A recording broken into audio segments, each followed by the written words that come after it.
algebra. The block diagram algebra playing very crucial role in the field of mechanical engineering. Okay, so in this block diagram algebra, we are optimizing certain parameters. So we need to optimize certain parameters to escalate the efficiency of the system. Whenever we escalate the efficiency of the system, definitely it is directly proportional to the revenue generated. So we can generate more revenue by reducing or by optimizing certain things, and we can increase the productivity of the system. Okay. So before solving out this block diagram algebra, we must have to know the basic things behind it. So it will start with this is a summing point. This one is G of S, it's called as feed forward block. This is take away point. This one is a take away point. This is called as the feedback. Here B is the feedback signal. E is called as absolute signal. Here R of S is the input signal. C of S is the output signal. Okay. So E is called as the actuating signal, R of S is called as the input signal, C of S is called as output signal, D is called as the feedback signal, G of S is feed forward block, and H of S is feedback block. So this is generalized block diagram. This is called as the closed loop transfer function. Okay. So here is positive sign, this one is the negative sign. For this block diagram, if I want to write the equation for E, okay, instead I will write this term capital E. Okay, so capital E is given by, see, this signal is subtraction of R of S minus B. So what I am doing, I am taking this R of S capital minus B. Okay. Now next, whenever we take output is generally written by C of S, which is equal to, see, the output is the combination of E and G of S. So it is combination of E into G of S. Are you getting? And here B is nothing but it is the simply multiplication of H of S and C of S. So here I can write R of S minus H of S into C of S.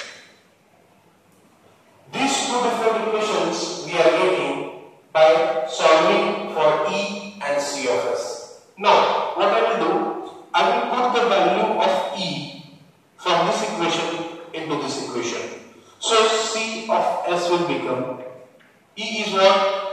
R of S minus H of S into C of S, okay, and here it is into G of S.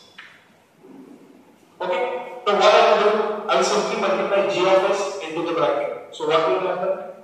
In here G of S into R of S minus H of S, C of S into G of S.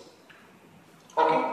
Now check the right hand side of this equation and left hand side is C of S only. So what I will do, here we are having C of S term on right hand side. We need to take it to the left hand side. So what will happen? It will become 1 plus C of S is equal to 1 plus this, that is H of S into G of S, okay. C of S is equal to G of S into R of S. Clear? What I did is this equation I have taken on the left hand side. Okay, so C of S 1 plus C of H of S into G of S 4 brackets, then C of S equal to G of S into R of S. Now what I will do, I need to take the transfer function. So transfer function is nothing but what? Output. Output is C of S upon input is R of S is equal to G of S upon 1 plus G of S into H of S. So this is the first rule of block diagram reduction. When the blocks are connected in series, when the blocks are connected in the feedback loop, so ultimate equation, that is the transfer function of this block, is given by C of S, that is output, divided by R of S is the input, is equal to G of S divided by 1 plus G of S H of S. Clear? So this is the first rule. If the system is connected in feedback loop. So suppose in certain cases we are getting unity feedback. There is no value of H of S or H1 of S, H2 of S is given in the figure. So we are considering this feedback system as a unity feedback system. So what is the final change in this? Instead of writing H of S, we will write G of S into 1. That is it. Okay. So this is the first rule. Now we will discuss the second rule. So what is the second rule? If the blocks are connected in series. So here what I am doing is, here is G1 of S, second is G2 of S, here is C of S, here is R of S. Okay, R of S is the input, C of S is the output, and these two blocks are connected in series. It means what? There is no summing point, no takeaway point is present in between these two blocks. So what we will do, according to the rule block diagram reduction, we can simply reduce this block diagram into G1 of S into G2 of S, C of S and R of S. This is the second rule. If the blocks are connected in series, we can simply multiply the blocks. Okay, so this is the second rule of block diagram reduction. Now third, if the blocks are connected in parallel. Okay, so here is the system. This is G1 of S. Next, here is summing point. One more block which is connected to G1, that is G2 of S. This is connected in parallel. Okay, this is the R of S, and this one is C of S. And this is suppose we are taking positive sign. So if two blocks are connected in series, their source as well as destination must have the same value. Source is same, destination is same. So we can reduce it by means of simply addition of these two blocks, G1 of S plus G2 of S. Here is C of S and here is R of S. During the addition of these two blocks, this summing point will be eliminated. So that is the most important thing. Most of the time, student retain this summing point, which makes the trouble further. So what we need to do for the removal of the summing point? This is not happen. This what will happen during the summation of this two block. This summing point will be straightforward eliminated. Okay. So this is the second rule. Sorry, this third one. Okay. Now fourth.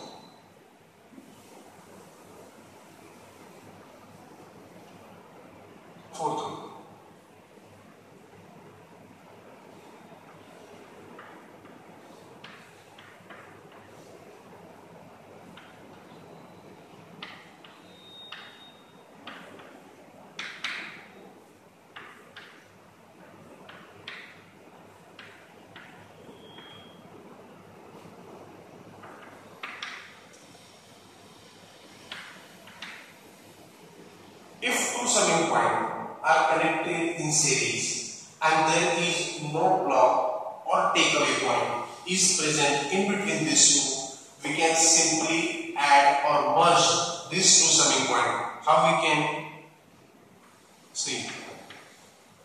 Here is C of S, here is R of S, this one is P1 plus plus, this one is Q1 plus plus. So in this method, we can simply merge two different summing points at one point. Okay. So this is the fourth rule.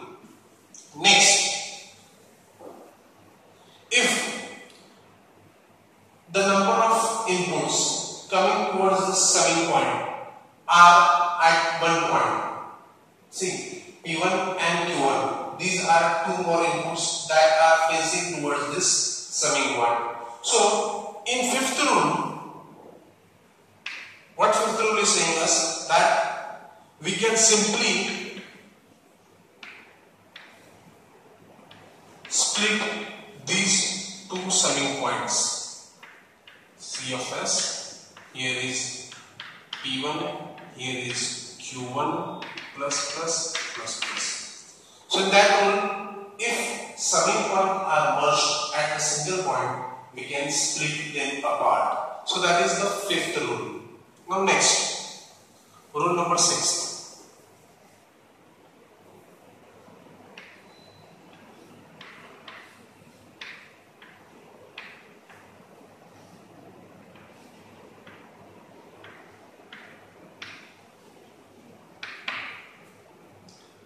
Suppose this is what is the takeaway point. Okay, in block diagram and in algebra, we are considering this line as this line we can call it as a takeaway point. So this takeaway point is just behind the block, and in certain cases I need to shuffle this takeaway point ahead of the block. So there is a provision, so we can move this takeaway point ahead of the block. G of S, here is C of S. Okay, so what we are doing is we are taking this takeaway point ahead of the block, but we need to multiply this takeaway point in terms of reciprocal of corresponding block is called as G of S. The output will retain as it is. There will not be change in the output. Okay. So this is the sixth rule of block diagram reduction. We can move this summing point ahead of the block. Yes, we can, but we need to divide this block to the concerned summing point or the takeaway point. Next,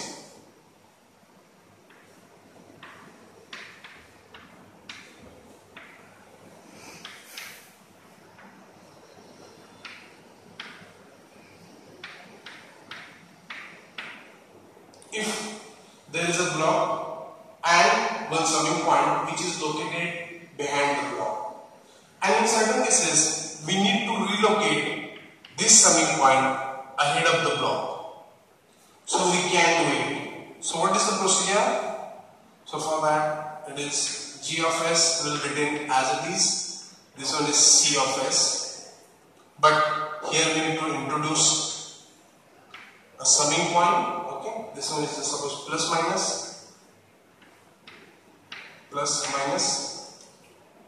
So in that takeaway point, what we did, we have to add the reciprocal of corresponding block. But in summing point, we need to multiply this block into this point. So that is G of S. The feedback will retain as it is.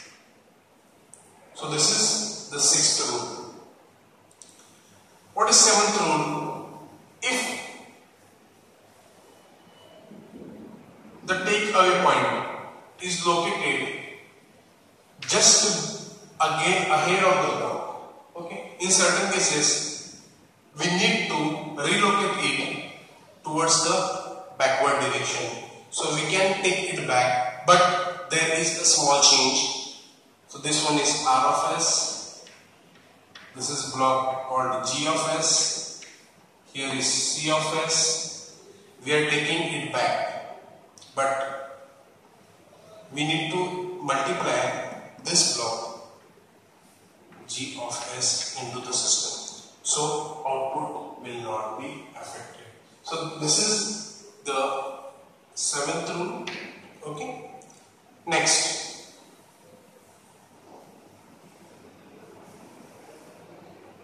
in certain cases you will find summing point is just ahead of the block, plus and minus. This one is R of S, this one is C of S. In certain cases, we need to take this summing point just behind the block. So there is a provision. We can take the summing point behind the block. Here we are solving this problem, G of S. Here is C of S. But here we need to divide this block, that is the reciprocal of G of S. So output of the system will remain as it is. So this is the 8th rule of this block diagram algebra. On the basis of those rules, we can solve different types of numericals related to the block diagram algebra. Now I will take first numerical line. We'll solve first numerical, so you can able to understand more about block diagram reduction.